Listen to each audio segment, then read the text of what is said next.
is Oldecam. And this is not a spring chicken. Today we're going to be talking about the same. Actually, I'm going to call them the same morons in the Republican Party and their pundits that think the President Obama is a moderate and is moving to the center. Think that there's actually a democracy movement going on in the Middle East. Can I say, duh? Yeah, I mean, okay. Like I heard last night, the only reason that Obama isn't interfering because he's a Muslim. Yeah. When the guy said, "Oops, nobody's supposed to." Okay. Okay, come on. It's like said, "You're a Republican. You're a Republican. You're a Republican. You're not supposed to know that he's a Muslim. Just everyone else in the country but you's supposed to know it." I know. This is just like totally ridiculous. Well, it is unbelievable. It's stupidity. I mean, there are no Muslim democracies in the history of the world. There are no Muslim democracies. Their idea of a democracy is to overthrow the current government, have the military put somebody in charge, and then you elect that person to be the head of state. Is that like having a pregnant virgin? Yeah. Yeah. And then, okay. It works this way. I suppose it could happen. We're going to talk about a democracy movement is when some little guy stands in front of a tank knowing that that tank is going to crush him. He's all by himself.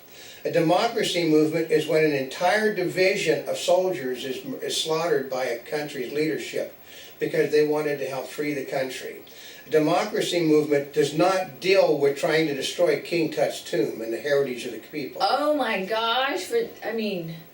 You know those are not Egyptian nationals. No, I mean, it's not. They're trying to say this is a strong nationalistic movement for democracy.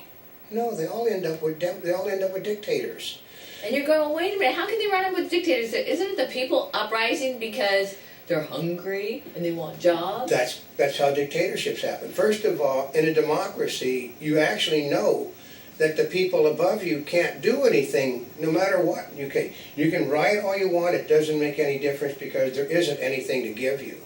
It's just like we had these problems in the early part of the 20th century and the Democrats crushed the daylights out of them, folks. Mm-hmm. Because there was it had to do with it didn't have to do with national security or keeping their jobs in office. It had to do with the fact there wasn't anything to feed them. Mm. So if you don't have, like they said, was that the average Egyptian is making like $2 a day. Oh, really? But there's a difference in standard of living. There's a huge difference in standard of living. It's like if you're making $1 a day and a loaf of bread costs a penny.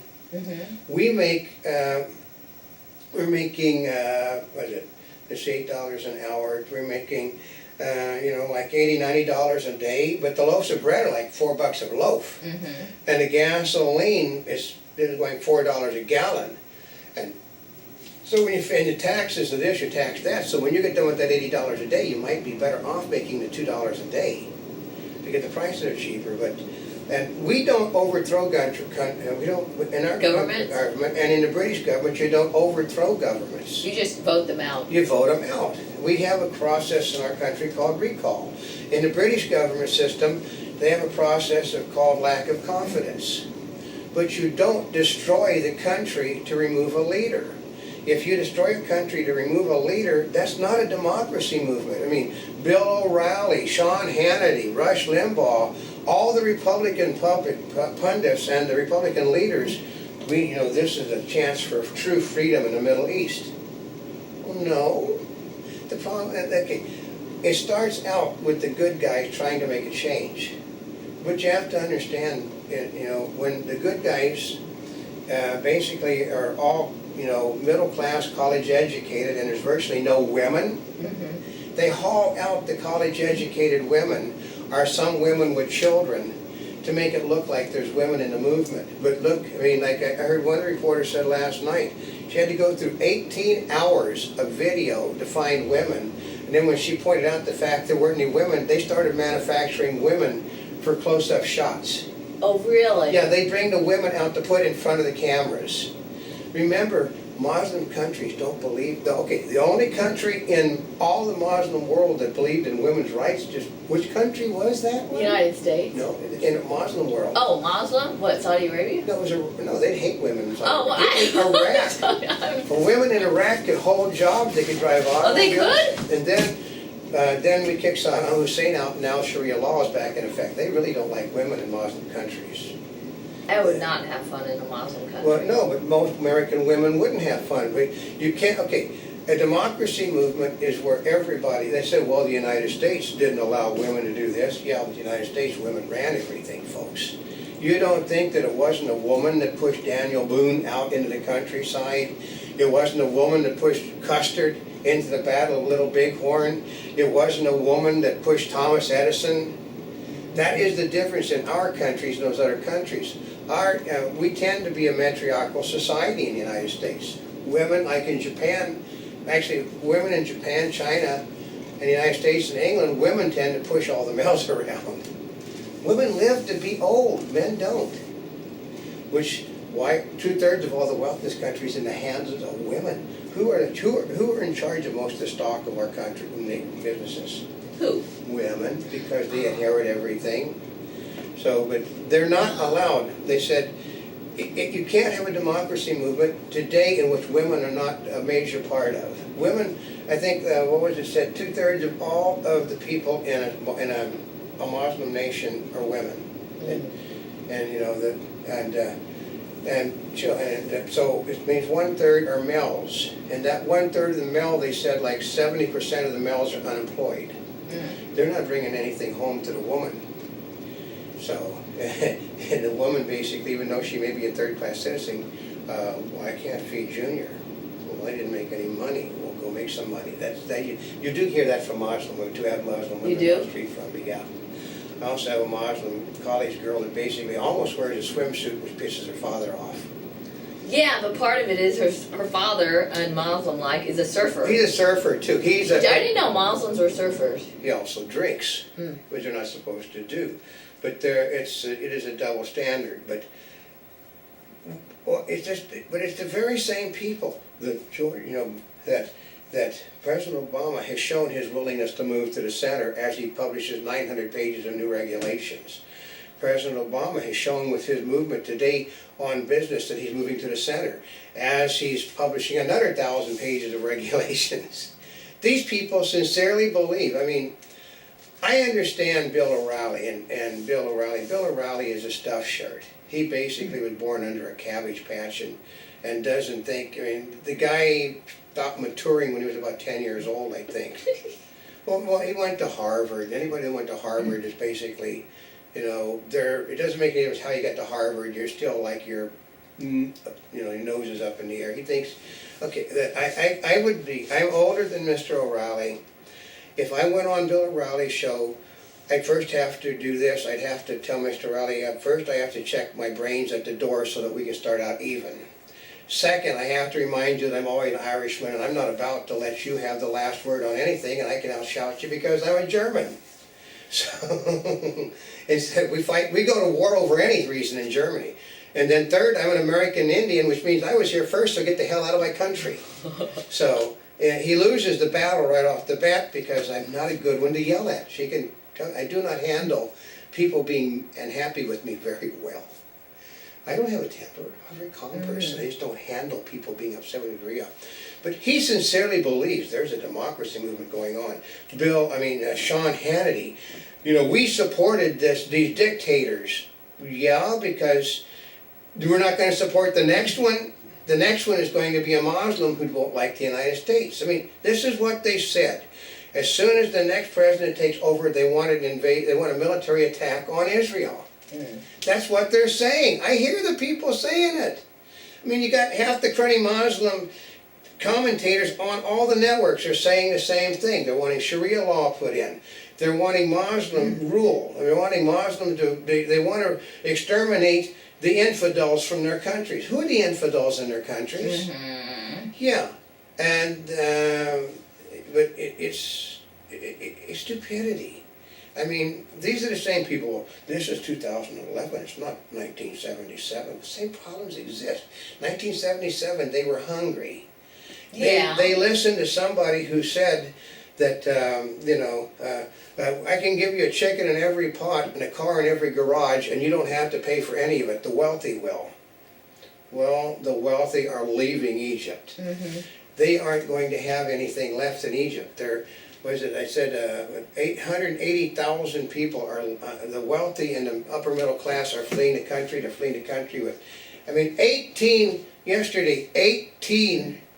super cargo planes with things that the wealthy had left the country. 18. And the airport is filled, the airport is so filled up with people leaving the country with materials that there's no room for the Americans to fly out on planes. Because they're literally ripping the seats out of the liners to put their possessions on them. Oh, really? Yeah. And a lot of people that were born in Egypt also have British passports. Yeah, and people born in other countries have French passports, they have German passports, so they go to those countries where they're safe, they take everything with them. All the country is going to have left in a few days is going to be a whole bunch of people that are poor, businesses that can't be operated because the people took everything to make the business with them. I mean, I saw people, upper middle class, basically silversmiths, loading all of their equipment into the back of what they call panel vans, which are really got awful bad things. We've seen some of those panel vans at the car show. They're not, but they're loading everything in the back And leaving? and driving the whole thing up onto cargo planes and then leaving the country. Are they really? Yeah, they're shipping themselves out, and then they said the rail stations are clogged with people leaving Mass and shipping exodus, stuff out. The boats are clicked. The Suez Canal is. They're basically going all the way around the boot of Africa in order to get out of Egypt and those Muslim countries. The other people that I said the Tunisians are fleeing across the Mediterranean Sea. The Jordanians are fleeing into Israel, and they're fleeing into the Mediterranean Sea, going toward Greece, where they can be safe. But It's mass exodus. Mass exodus. Mass exodus means the people. Okay, say you're on board the Titanic and the rats start jumping over on the iceberg. That means the ship's The sinking. ship is sinking. And it's happening in Egypt. They all, okay, I think their signal was when they started destroying the when they went after, the antiquities. they started destroying antiquities, and No, basically yeah. only people that loved the country stood in the way. Okay, the people that believed in democracy were the ones that put their bodies in the way of the people that were trying to destroy King Tut's tomb. Yeah, those are the people that believe in democracy. Those are the people that, if they had a chance, would build a country. But those people will be killed. They'll be the first ones to go.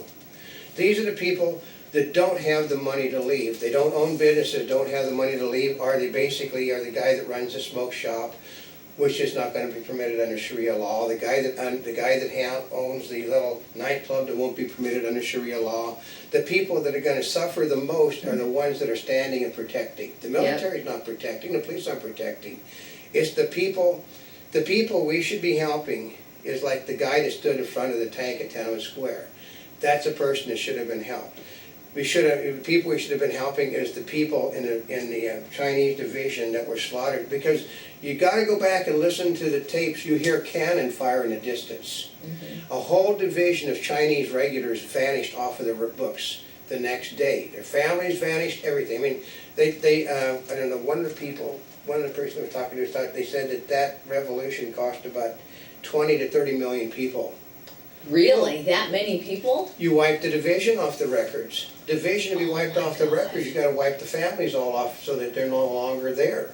I mean, well, if your grandson was in a division, where'd my grandson go? Well, you no longer have a grandfather. Where did my grandfather go? Well, they're no longer there because he had, so you He wipe. had a memory of it, so You you just wipe everybody out. off the map, and then they rebuilt the entire area, and then they killed everybody that rebuilt the area. Oh my gosh. It's how they do things. They wipe out all evidence. It's the same thing. The real democracy movement in the Soviet Union. Okay, why the one guy, the little drunken person that basically took over before Putin and all these people after Gorbachev.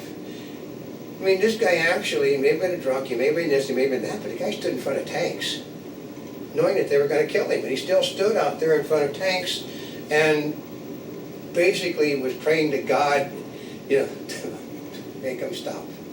They stopped and cheered him. That's how he became president. That's how Trump became president of the Soviet Union.